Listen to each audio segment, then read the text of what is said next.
I take care of my customer as my family because they're my bread and butter. So everybody welcome to my store. I treat them same like I'm treating myself.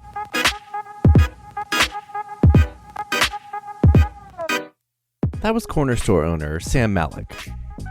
I'm Jeff, and this is Storied San Francisco. Every week on this podcast, you'll get to know business owners, poets, artists, and San Franciscans from all walks of life as they tell stories, share personal histories, and try to put into words what makes this city so special. In this episode, Sam talks about his move from Jordan to the U.S. as a teenager. He went to high school in Daly City, and shortly after that, came to own a corner store on Mission just south of Army Street. Since around 1985, he's owned the Golden Eagle at the corner of 20th and Valencia. He'll talk about the neighborhood as he found it back then, and the changes it's seen in the 35 years since. Quick programming note, this is the first corner store owner we've had on the show. Sam was my corner store guy for 15 years when I lived in the Mission. If you love your corner store person and you think they might be a good fit for Storied SF, please let us know on social media or email us at storiedsf@gmail.com. Here's Sam. I came here in 1974, August 12th, 1974. And I went to high school in Daly City, Jefferson High School.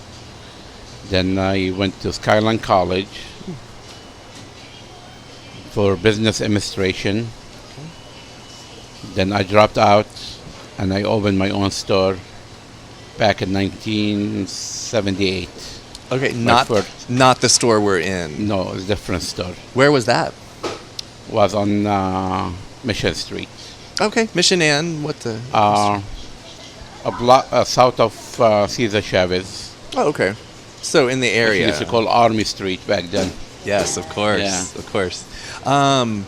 What made you want to come to the Mission to open that store? Did you live here in the Mission or? No, I always lived in Daly City. But a friend to my uncle, he had a store in the Mission, and he wanted to sell it. So then me and my brother, we bought it as a partners. Okay. That's how we started the business. Okay. Your brother Joe? Yes. Back in 1978. Okay, wow. Did you come here with your parents, or what was the story of you guys coming to the U.S. or to Daly City specifically? My uncle made a petition for us to come to the States. So my dad sent us, me, my older brother, I'm the second in the family. We are 4 brothers in the family. Okay. My older brother Joe, I'm number 2, and we got 2 more back home. Okay. So my father sent us with my mom to come to the state to see how America is. Mm-hmm. So my mom, she stayed here for 3 months.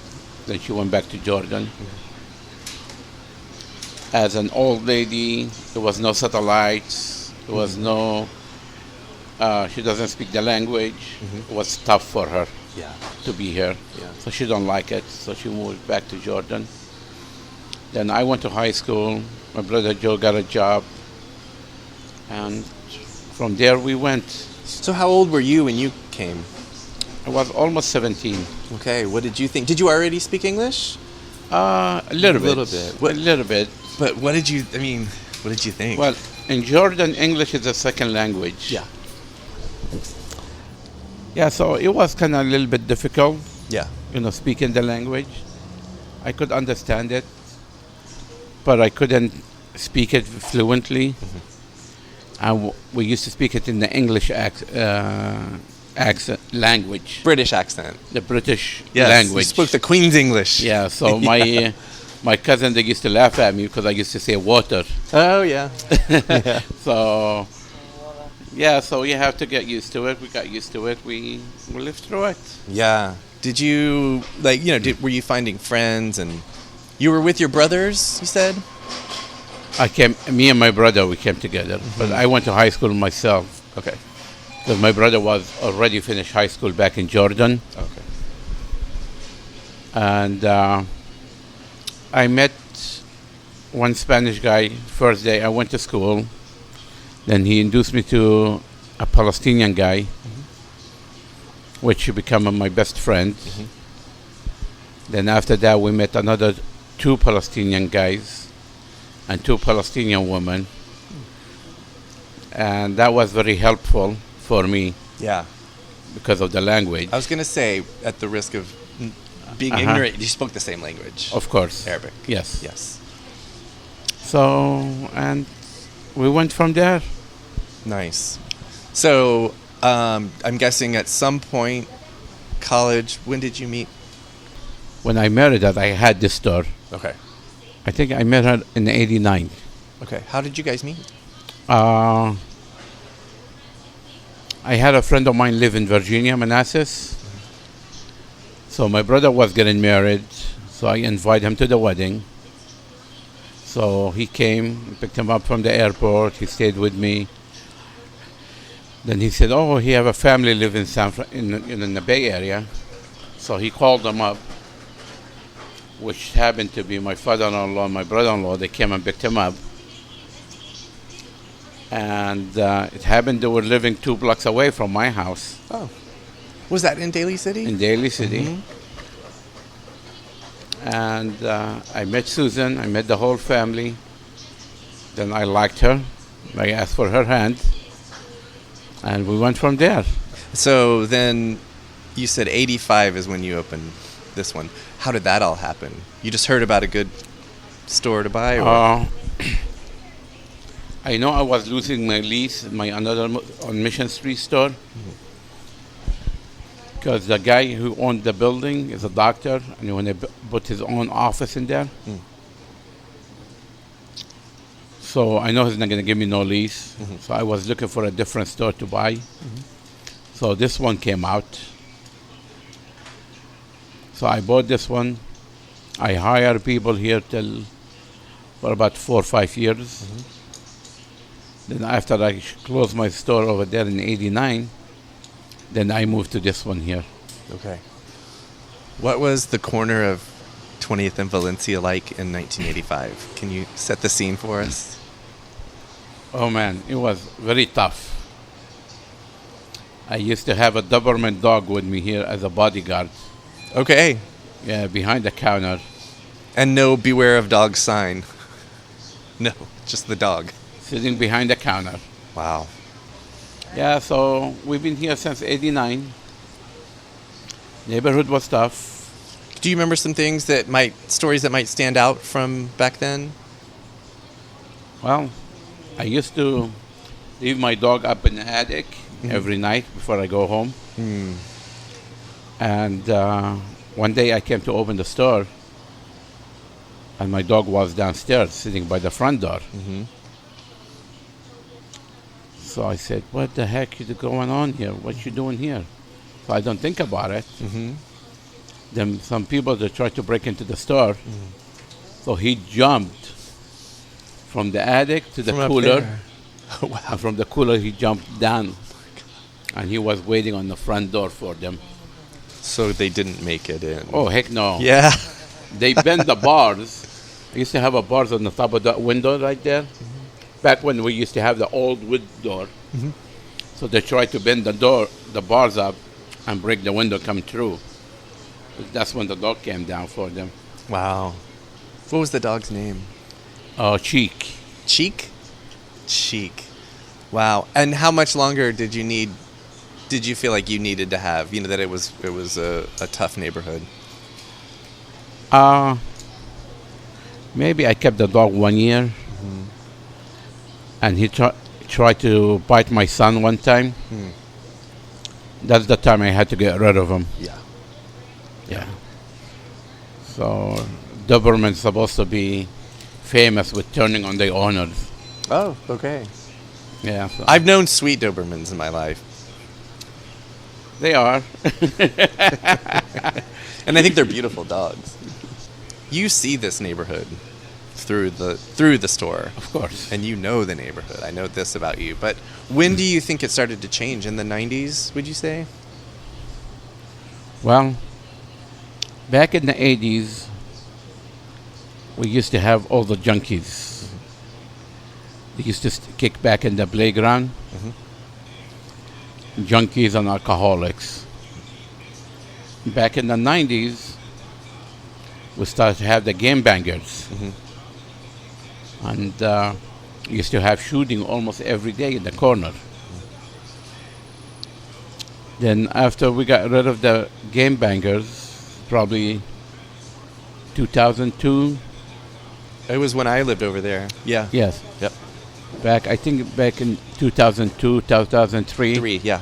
Yeah, then the neighborhood started to get much better. Yeah. You said shootings on this corner. Did anything ever happen with the store? We had a bullet came through the store one day. When you're open or? When I opened. With customers? Yes. That's crazy. And believe it or not, we looked all over for the bullet. We never find it. Oh, wow.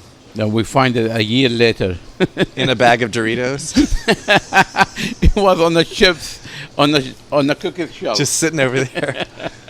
Let's talk about when I met you then, because that was 2003. I had just moved in, and Matt Gonzalez was running for mayor. Remember that? Right. And that's how you and I first bonded, because I think you had a sign already for Matt Gonzalez. I like Matt. I still like him. Yeah.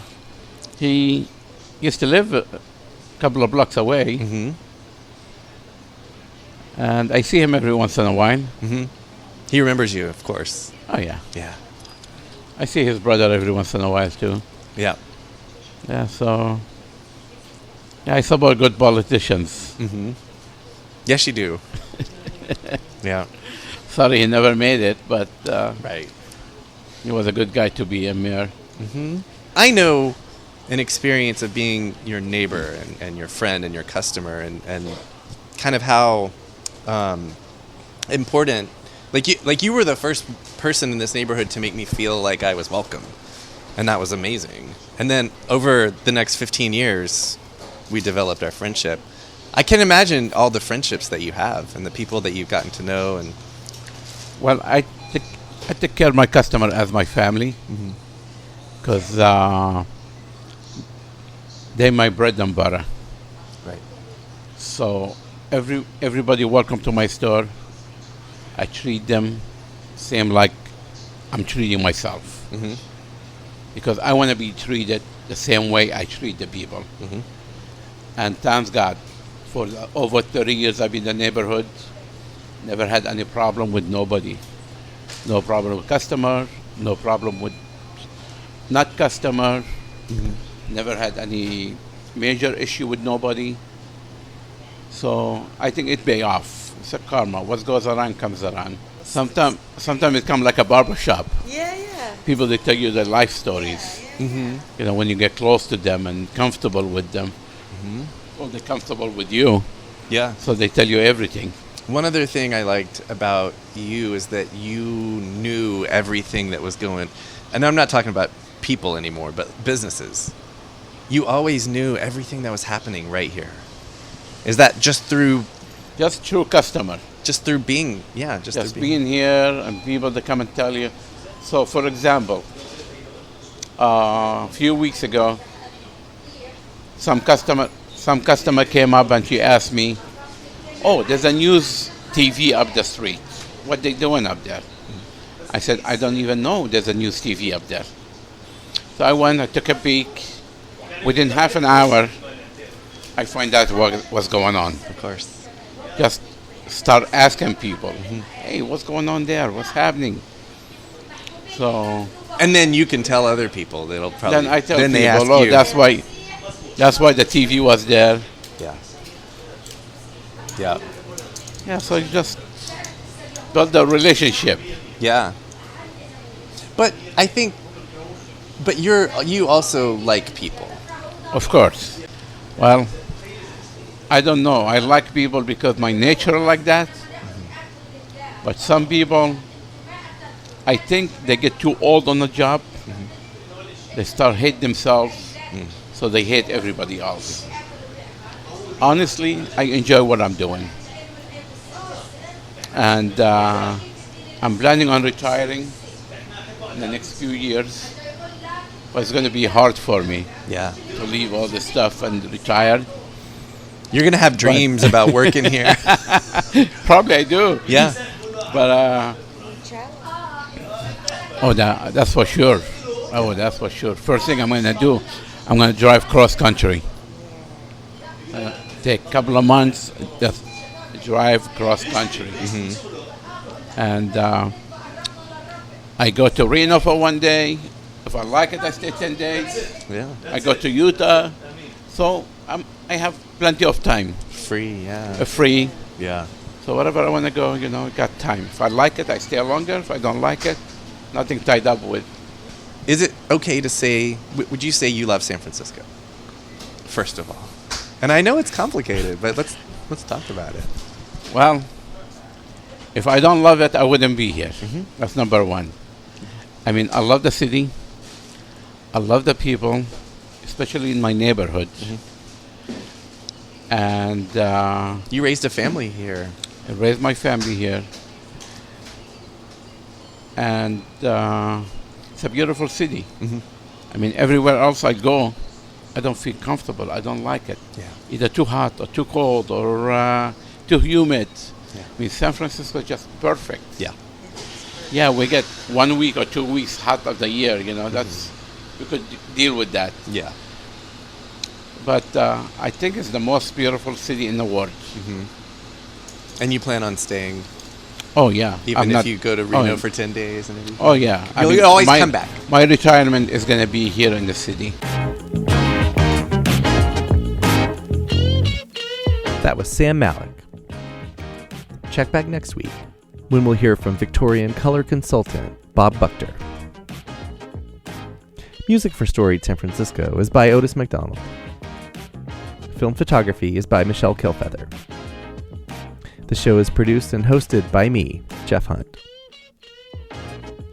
Please help support what we do by going to the store page on our website and choosing from several different pledge levels. The site is storiedsf.com. You can follow us on Twitter and Instagram, or subscribe to our YouTube channel. If you're listening on Apple Podcasts, please rate and review the show. And if you have any other feedback for us, our email is storiedsf@gmail.com. Thanks for listening.